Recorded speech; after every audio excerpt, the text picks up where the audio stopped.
This is Pam Hardison with Jelly Generation, and here today to talk about a topic that is so important these days. It is so on the minds of our nearly flown kids these days that we can't afford to really, as parents, tackle it head on. It is all about whether or not our kids are ready. I mean, really ready to handle a debit or a credit card. Now, there's oceans of knowledge on whether or not you want to even allow your kids to have one, but that's not what this topic is today, because let's just assume that you have, or you're leaning toward it. How can you know? How can you become more comfortable with allowing this particular privilege to pass down to your kids when money is so hard to earn these days, right? Well, at our house, we face the same thing. And I'll talk to you about that in just a second. But before we do, let me just give you a couple of statistics for you to kind of begin to feel where you are in this whole thing. College kids, when they are a freshman, generally about 50% from the statistics that I've seen, have a debit or a credit card. By the time they're a sophomore, that's up to 90%. Now, something's going on with that huge statistic jump that we can get into, but that means it's so important to us. When I think about credit cards and what it meant at our house to decide whether or not we could do it for our kids, words like maturity, focus, money management, stress, yes, no. How much does that cost? No, you can't buy that. All of those phrases were just everywhere at our house. My husband and I talked about it ad nauseum. We've seen the same conversations with the very students that we've taught in our different classes. And in fact, most of them ended up with a debit or a credit card. But I know every parent in America has at one point had to talk about it. Well, in reality, there are things that we can do to determine whether our kids are ready for it. And we call it the Prove It framework. Today, kids look at debit and credit cards as like a status symbol. Remember those pictures of James Dean when he had that cigarette in his mouth and he was on that car and leaning back on that car with that cowboy hat kind of tilted, and you thought, wow, is he cool? And he made smoking seem so exciting and so cool and so hip that it encouraged kids to smoke. Well, it's that same thing that's happening with these credit cards, these debit cards. It's like, well, yeah, I've got one, don't you? I even remember the same thing for cell phones. You know, in high school when they first came out, did we let our kids have one or not? And now these days, even elementary school kids end up with a cell phone or a form of a cell phone for safety purpose. Anyway, I digress. These parent decisions, they just overwhelm us, don't they? Well, how awesome is it if we can begin to step back and kind of calmly look at this thing rationally. And here is how we can do it with what I call the Prove It framework. So let me go ahead and introduce it to you, because I firmly believe that unless and until we take fiscal and financial responsibility seriously, they are not going to. Credit cards and status symbols will take over. So here it is, the Prove It framework. Now the beauty of this Prove It framework is that it's going to allow you to do things that you normally would want to do anyway, but you're going to use them under the guise of whether decide that they can have a credit or a debit card. And odds are they want one. There's no doubt about that. So that's how this is going to play into everybody's hands. They can prove to you that they're ready for one, or that they earned the privilege to try one or not. Okay, so here it is, the Prove It framework. I am a big advocate of earning something, and also of when my kids have that right or that privilege, that any mistakes that come along the way, I want them to happen while they're still at home. When my husband and I can sit back and say, okay, now what are the consequences of this? What do they need to understand? What did they not know? How can we fix this? How can we make them understand? So I was ever so great. I know this sounds bizarre. We were ever so grateful when our kids made mistakes while we were still able to help them adjust to it, accept responsibility for it when it was really their fault. I digressed again. So here it is. The number one thing in our Prove It framework is what we call the stair step. You start small. Can you hand them a $20 bill and tell them to give you back the change to bring the receipt and buy what it is they were supposed to. Okay, if they passed that, then can you pick a category of spending that needs to happen more than one time in a week and give them an envelope with the amount for a week and see how well they do that? If they did that, can you expand it to a month? Don't think, I'm pretty sure they can. Try it. See what happens. I know so often we hear common sense things and think, oh, they could probably do that. But in reality, how are you going to know until you give it a try? Number 2, what I call the money talk. Do they know how long you have to work to earn money for something? In other words, take a widget and say how much it costs, and then how long or how many hours a day or how many days or weeks or months it might take for you to earn that.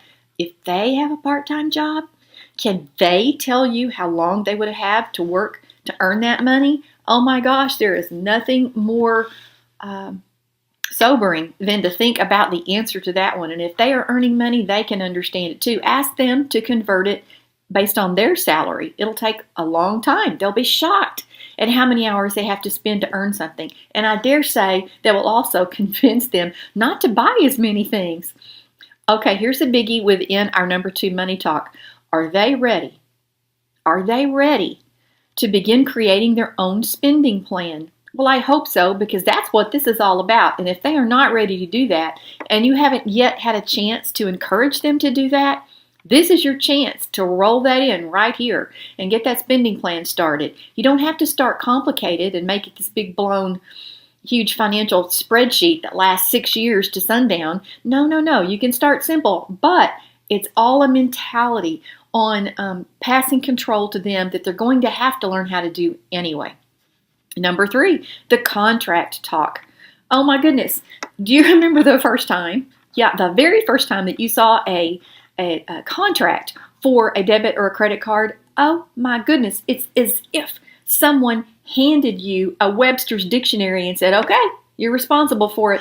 All these words and all these referrals back and forth and articles and clauses and phrases that don't normally enter our normal conversation.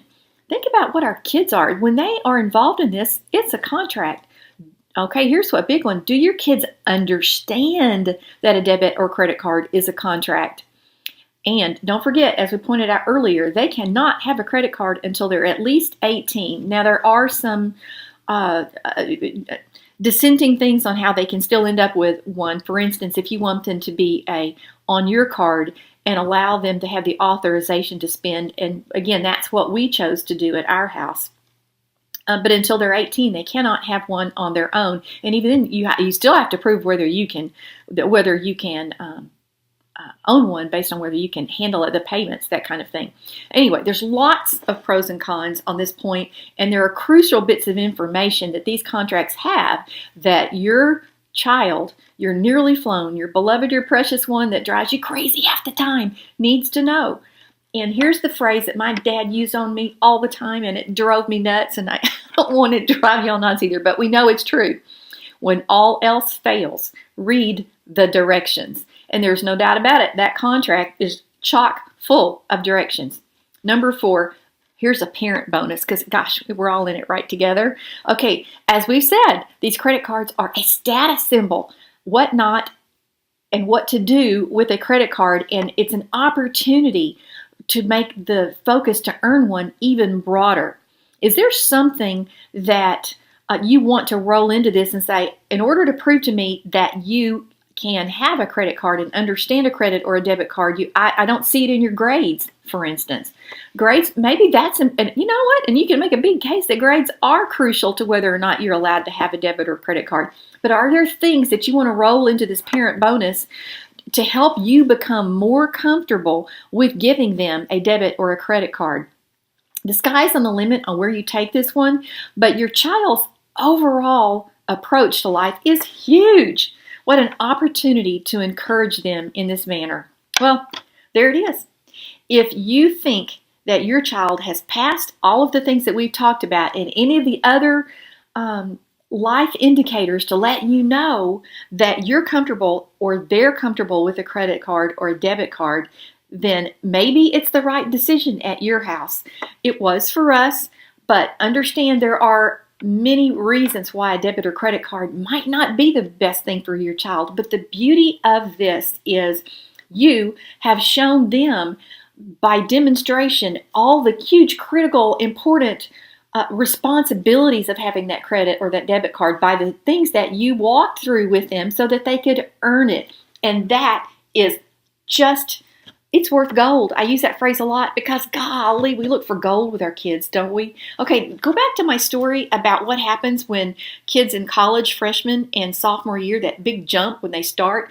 What happens? I'll tell you, one of the huge factors in that is they're away from you, 1 foot in, 1 foot out, or maybe they're already gone. I don't know how it is at your house. But all those credit card companies know that those kiddos are ripe as a new customer. And so they're going to send them something in the mail. And oh my goodness, what a big hit you would get. There you are in your dorm, and you get that invitation to be considered for a credit card, and that kid might think, or that young adult might think, oh my gosh, they think I'm ready for a credit card. Well, I must be if they think so. And boom, there you go, that credit card. And I will tell you, you can go all over internet and YouTube and Google and find stories of kids in college that ended up with so much debt it crushed them. And we don't want that for our kids. That's why we want to, if that's something that you think they're going to entertain in the future, is something that you can help them see the global overall perspective. Kids these days need all our help in so many different ways, and we don't want to be helicopter parents, but we certainly don't want them to end up with a responsibility on and they have not had a chance to be trained for it yet. Well, that's it. Go out, as I always say, have a great day, have a great week. Look for the joy in those moments with your kids. And I know you can find them. I know there's stress. I know there's all these last minute things that you have to do just to keep your life going. But with just a few adjustments here and there, we can take control of those last few minutes with our kids and give them as many skills as possible to survive and thrive in that great old big world out there before it just gobbles them up and gobbles us up as parents with no sleep for worrying about all these things. And as we say at Jelly Generation, you can have success in the middle of it all.